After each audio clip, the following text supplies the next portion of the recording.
আরও একটা ভিডিও নিয়ে চলে এলাম, কারণ এই ব্যাটারি গাড়িগুলোর সাথে আর এসি বাস বলুন, এই জঙ্গল সাফারি বলুন, আর এমনি চিড়িয়াখানার সাফারিটা বলুন, এদের না সব কিছু লিঙ্ক থাকে। এরা ব্যাটারি গাড়িতে যখন উঠলাম বললো আগে জু ঘুরে নিন, মানে চিড়িয়াখানাটা ঘুরে নিন, তারপরে জঙ্গল সাফারি করবেন। এখন আমাদের ঠিক ওই জঙ্গল সাফারির বাসে দিয়ে এসে বললো যে ওটা আগে ঘুরে আসুন, তারপর এটা ঘুরবেন।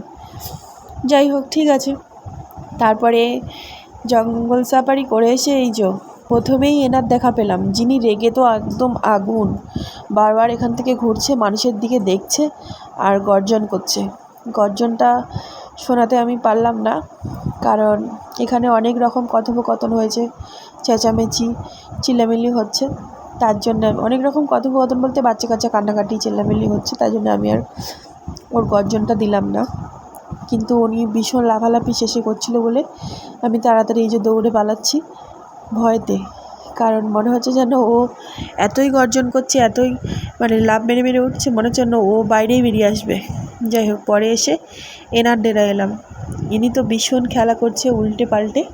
ইনি হচ্ছে চিতাবাঘ আর উনি হচ্ছে রাগী বাঘ আমার মতে বলে। ভীষণ রেগে গেছিলো, ভীষণ উথল পাথল করছিল, বীভৎস একটা আওয়াজ বের করছিল, মনে হয় ও রেগে গেছে।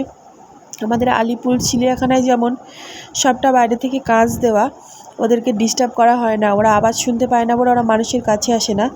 কিন্তু এখানে না এরকম নন্দনকানন এরকম খাঁচা দিয়ে আটকানো, তার জন্য ওরা মানুষের আওয়াজও শুনতে পায়, ওরা ডিস্টার্বও হয়, আর এরকম ঘোরাফেরা করে নেই। দেখুন কীরকমভাবে ঘোরাফেরা করছে, একদম মানে এক হাতের ডিস্টেন্স ছিল ওর থেকে আমাদের।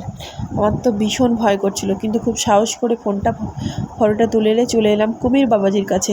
কুমির বাবাজিকে কেন জানি না সবাই এরকম পয়সা ছুঁড়েছে ওনার কাছে, প্রচুর পয়সা পড়ে আছে ওনার জলে, কেন আমি বলতে পারবো না এর কারণ।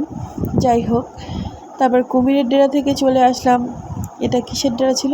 এগুলো বিভিন্ন ধরনের সাপ, যেটা দেখানো হয়নি কারণ আমরা দুটো ক্যামেরায় ভিডিও করছিলাম।